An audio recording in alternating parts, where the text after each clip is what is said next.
Hello, everyone. You're listening to Cloud Next, your go-to source for cloud innovation and leaders' insight. Brought to you by Global Dots. I think it's safe to say that most of us have never met a manager or a team leader that would say no to more team members. We always want more hands on deck, but should we? Do more working hands really mean better and faster outcomes? I'm Ganesh the Awesome, and today our guest refused to expand her DevOps team. She's here to tell us why and to talk about the difference between a leader and a manager, specifically as a woman in a male-dominated industry. Lynn Ben Barouch, now a DevOps team leader at Sygnia, has honed her expertise through roles in cybersecurity and system engineering, and we're super happy that she joined us today. Lynn, what should people know about you before we jump in? Thank you for having me. I'm super excited to be here. I've been with Sygnia for the past 7.5 years, pretty much since its early days. I started off as a system administrator after serving in a similar role in the IDF. And about 5 years ago, I transitioned to the DevOps world. And in the past 1.5 years, I've had the privilege of building a DevOps team from scratch in Sygnia and leading an extremely talented team. And you have my heart as somebody who used to be a service desk operator and a system admin. So I have the shared pain of the same history. Exactly. A little birdie told me that you actually refused to expand your team. Can you tell us about that? So I know it sounds very surprising to most people, but I do believe that you have to expand your team strategically and not at all costs. And I'll explain what it means and what was my experience with it. So it was about 4 months ago. And at that time, I had only one fully onboarded team member. And I was in the process of adding a new one. And that's when I was offered the opportunity to add yet another team member. So obviously, as you said, having more hands on deck sounds very tempting, especially in a company like Sygnia that provides 24/7 services. However, I had in mind that I want to have a successful onboarding process for the new team members, and that it takes a lot of time and efforts from both your team members and yourself as a leader. And this led me to wonder if this is an actual opportunity to expand, or if this could potentially jeopardize the success and efficiency of my team. And that's when I took a step back and delved into what I call a team member life cycle. It's basically the journey a team member goes through from the moment he joins the team until he leaves it or changes a role within the team. And it has 3 main phases, and I'll go through them quickly. The first one is alignment. It's probably the first 90 days of a new team member when he goes through the onboarding process. The second one, and the most important one in my opinion, is the development. It's when team members are fully onboarded, they're doing their jobs and actively contributing to the team's success and efforts. The last one would be transition. It's when an employee is going through a role change, such as promotion or maybe being moved out of the team or being fired. So naturally, you want the majority of your team to be in the development phase. That's the phase where you get the most value out of your employee. Because in any other phases, the alignment and transition, the employee's ability to contribute to your team's effort is very limited. So if I were to accept the offer and add one more employee at a time, I would be investing the highest percentage in the alignment rather than in development. So I knew that this could risk the team's ability to meet deadline, it would risk productivity, and it would also risk the ability to provide a quality onboarding experience for the new team member. So for me, strategic team expansion, let's say that way, it's all about playing it smart with the timing to maintain a long-term and continuous success in your team. Makes sense. With the 3 different modes you have, so the 3 different stages, which requires the most energy and input from you. And I guess I probably know the answer, that it's the first 90 days of somebody. And how does that impact the rest of the team? So how if someone's in that early stage, and I don't know, I can't remember what you, alignment. I was going to call it hypercare, which sounds a bit derogatory, but in the alignment stage, how does that impact the team generally? Yeah, so in my onboarding process, and probably not only in mine, the team members take an active part in the onboarding process. It means basically maybe having training sessions and maybe shadowing tasks, or maybe it is time consuming. They have to be there for questions, for just to be for them, and it takes time. I definitely hear you. I remember being in positions myself where I was incredibly busy, and although I would love the idea of extra support, the idea of having to train the extra support, it seemed like, 2 steps back to take 1 step forward, exactly. That kind of thing. And it's a very painful thing. So looking at your role particularly, what was the most difficult aspect of transitioning from a professional DevOps leader into a manager, or something that you didn't foresee at all as part of your journey? Yeah, so I think the one that was the most unexpected for me is the extent of collaborating with other teams or other stakeholders in the company. Maybe it could be the product team, and working with them very closely on tasks and roadmap, and even the finance team on budget and expenses, and even delivering presentations to executive, which is something that I haven't got the chance to do before. So I didn't know that it included all of that, to be honest. That's a key part of, I hear this a lot from my peers in the industry and also colleagues that I've worked with, that you get to a certain point and suddenly you have to be very good at politics, which maybe wasn't part of your persona at all before. And that's a very tricky thing, because those aren't necessarily skills that you get taught at any level of education. Yeah, exactly. It's like a brand new thing that you'll just have to immerse yourself in. Looking at other people who are going through that journey, would you have 3 pieces of advice for anybody else who's doing that, or who's transitioning from being a professional to a leader? Yeah, of course. The most important advice, in my opinion, that I could give someone else who is taking this journey would be, the first would be communication and transparency are key. I feel like as a team leader, you have to be transparent and clear about your vision. You have to set clear expectations for your team. You cannot expect them to do what they don't know about. And it's something that I see.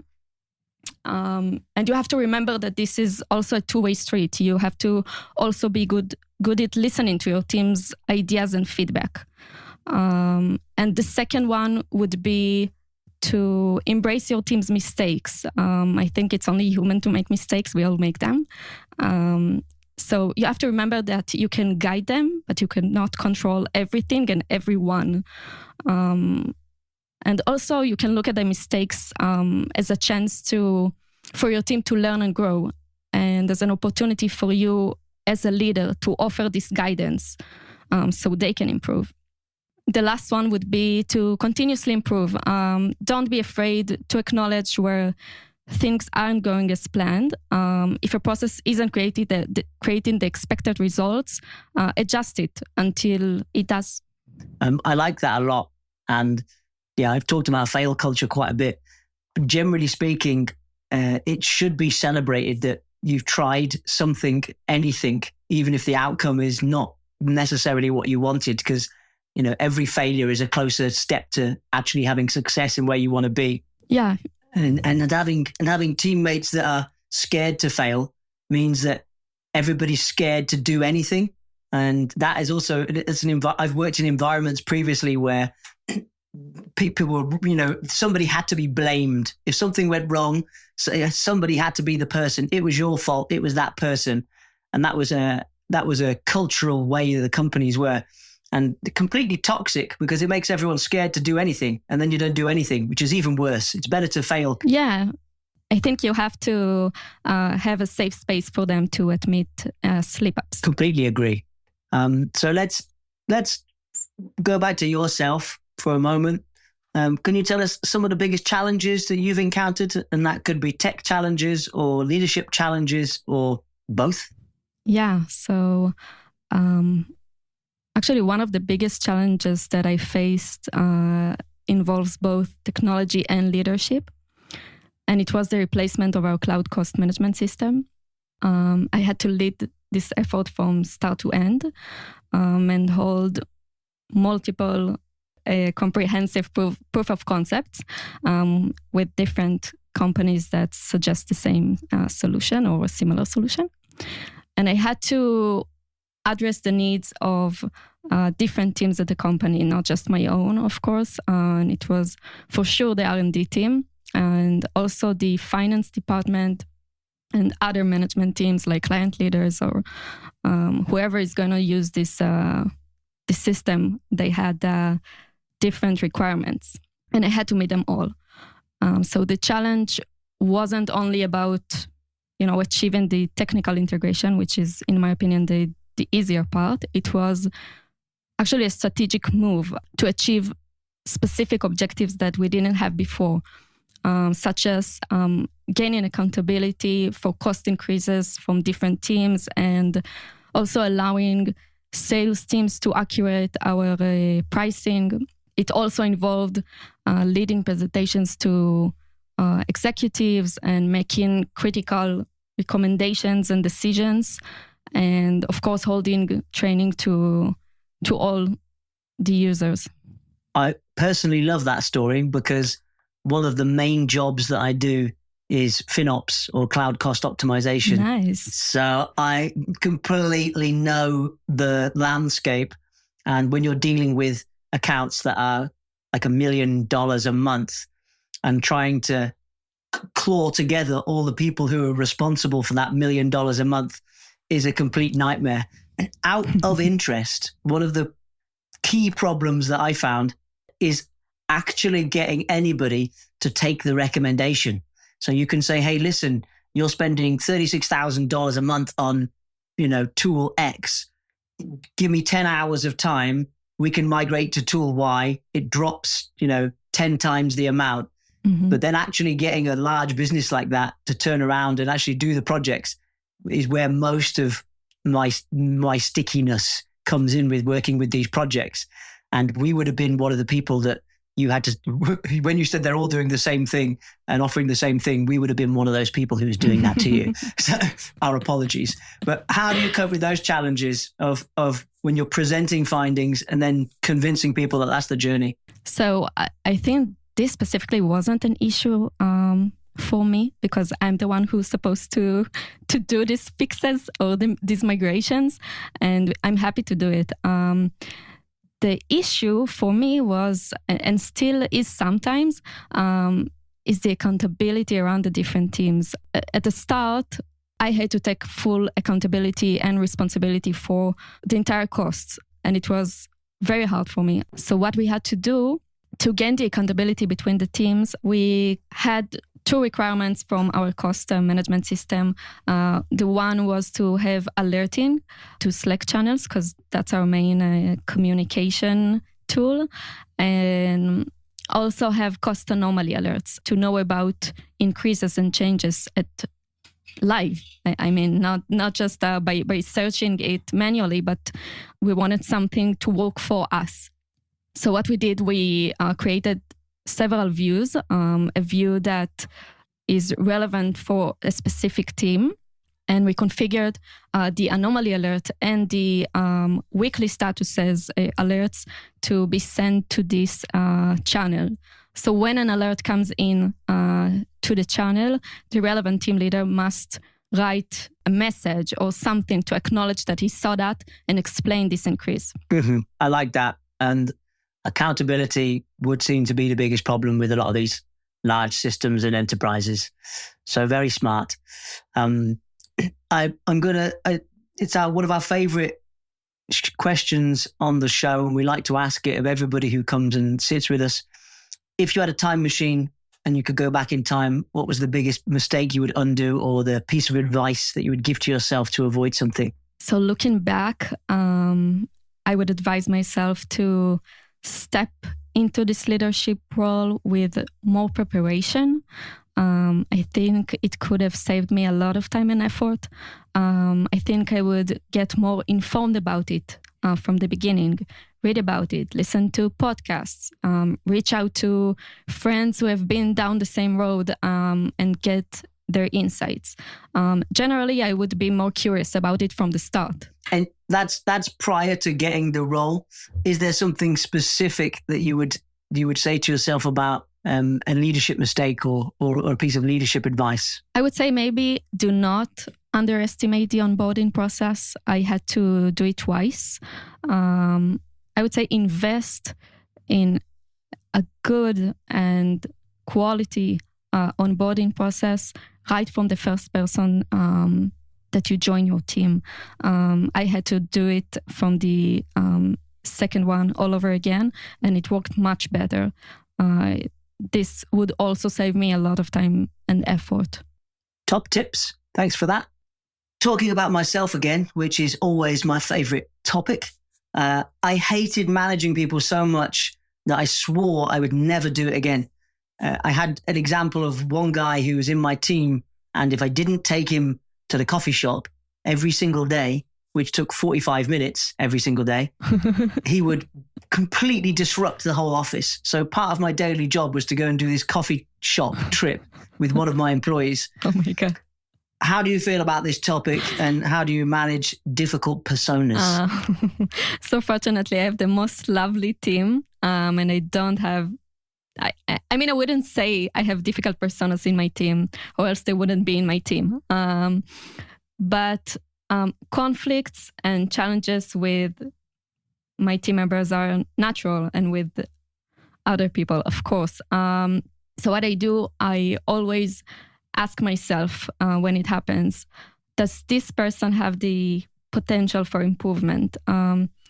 If they do, I think it's absolutely worth putting in the effort to help them improve. And it's also a part of my role to provide some kind of mentorship. And of course, it doesn't always come easy. So what I would do, I would try to understand what are the underlying issues there. I would listen to them. And of course, I would be open for adjustments that could lead to a positive change. I would have loved to see what you would have done with my coffee shop, man. That would have been, I would love to see how you fix that problem. I love coffee. Yeah, well, you're great. So. You could have gone with him every day. Perfect. Yeah. The trick was having someone who wanted to go to the coffee shop, maybe. Maybe that was my fault for not wanting to go. The next question is maybe a tricky one. Although we want to live in a world where the next topic is not an issue, we're still not there in the industry. And we must ask you about your experience in the world of tech, in management as a woman. What can you tell us? Yeah, I think it's actually wild that we're even discussing this. But I have to be... the truth is that I've had my fair share of raised eyebrows in the tech world. I would say that job interviews are where I faced it the most, and on both ends of the interview. I've had this one interview when I entered the room, and the guy was sitting with his legs up on the table, and he didn't even let me present myself. He immediately dismissed me, and he said something like, "But honey, you're just not. You're not." So obviously I took my things and left. But I've had these other times that are trying to ask if I'm married. Am I going to get pregnant soon? Unfortunately, it's pretty common. And also, on the other end of the interview, when I'm interviewing other people, you can almost feel the vibe and their faces change when I enable the camera, as if they didn't expect me to be this young woman. And sometimes it feels like I'm being put to a test. So I have to say, on a positive note, that at Sygnia, it's a whole different vibe. We've got several women in key management roles here, so you don't feel that at all. It's totally crazy. It's totally crazy. The idea that people in an interview situation treat it as like a chat-up operation to call somebody honey or some familiar name, it's totally, totally mind-boggling. And I just wonder how many talented tech people, women, come into the industry and they meet that level of that they just walk away, that they just think, you know what, I don't even want to be in this industry. We can only hope that this will change in the future. Let's go back to team management. How do you build a roadmap and communicate it with your team? I think the roadmap is a very powerful tool for creating the connection between the day-to-day tasks to a bigger picture purpose or a bigger picture business goal. This year, I based my team's roadmap on why. I introduced why stacks, which are basically a way to present our most significant issues by keep asking why until you reach your root cause issue. So for example, an issue might be our development cycle is too high. And then you ask why. And it might have several answers. So one of them might be our feedback loops are too long. Then you keep asking why. And you keep on going until you have your answers. And once you do have your answers in place, you can base your roadmap and decisions and solutions on why. And also communicate them better to your team and outside your team. Why this is a priority. Why do I need to allocate this amount of time for this solution and so on. And your philosophy would be called leading with why, or what would you call your why philosophy? Yeah, I think it started when I ran into the Simon Sinek TED Talk, and later his book Start With Why, when I realized there is a power to the word why. The first why I had to ask myself after reading this book is why I took on this role. I realized that it's the ability to influence others positively and have a more substantial role in accomplishing business goals. And also, I think that in a leadership position, you find yourself as kind of a bridge or a mediator between the business and your team. And you have to align your team with the bigger picture by communicating the why. So besides the roadmap, another practice that I've embraced to achieve that is when assigning tasks to each team member, especially with tasks that require a hard deadline, I make sure to explain the why behind it, the motivation for its significance. So in this way, they can understand not just what they are doing, but also why it matters and what it affects, and they're more engaged to the task. I like it. I like it a lot. And yeah, it's a very nice, simple philosophy as well, but also very powerful and correct. And I always like to ask people, we live in a very fast-paced technological world. Everything changes every 6 months. And particularly with DevOps, this is, even more the case that things are just rapidly changing. Mm-hmm. How do you stay on top of technological changes? What's your way to receive new tools or keep on top of things? Yeah, so we do attend conventions. For example, KubeCon is a very great convention that we like to attend to look for new solutions, new technologies, and also we do follow. For example, our cloud is AWS, so we do follow AWS release notes and the reInvent convention sessions. So we do look for new technologies proactively, but we might not use them. I'm not going to use a technology just because it's cool. I would use it if it solves an issue. Makes perfect sense. Out of interest, somebody in your position, is there a particular tool that you use that is maybe people don't know about, or some sort of productivity hack, or something that you use on a daily basis to keep your life in order that maybe people would benefit from? I think the only productivity hack that I could recommend is that if something is taking less than 3 minutes, do it immediately. Don't wait for another time to do it. Okay, I like that. What if everybody wants 3 minutes of your time all the time, though? That's the trouble. Lynn, totally great having you on the show. Thank you for giving us your time and your insights. Thank you for having me. You're totally welcome, and your whys and everything else. This episode was produced and edited by Daniel O'Hanna and Thomas Mulverton. Sound editing and mixed by Bren Russell. I'm Ganesh the Awesome, and if you're ready to deep dive and start transforming the way you approach DevOps, FinOps, and any other practices, then myself and the team at Global Dots are at your disposal. We are cloud innovation hunters. We've been in the business for 20 years. It's what we do, and if I don't say so myself, we do it pretty well. So have a word with the experts, don't be shy, and remember that conversations are always for free.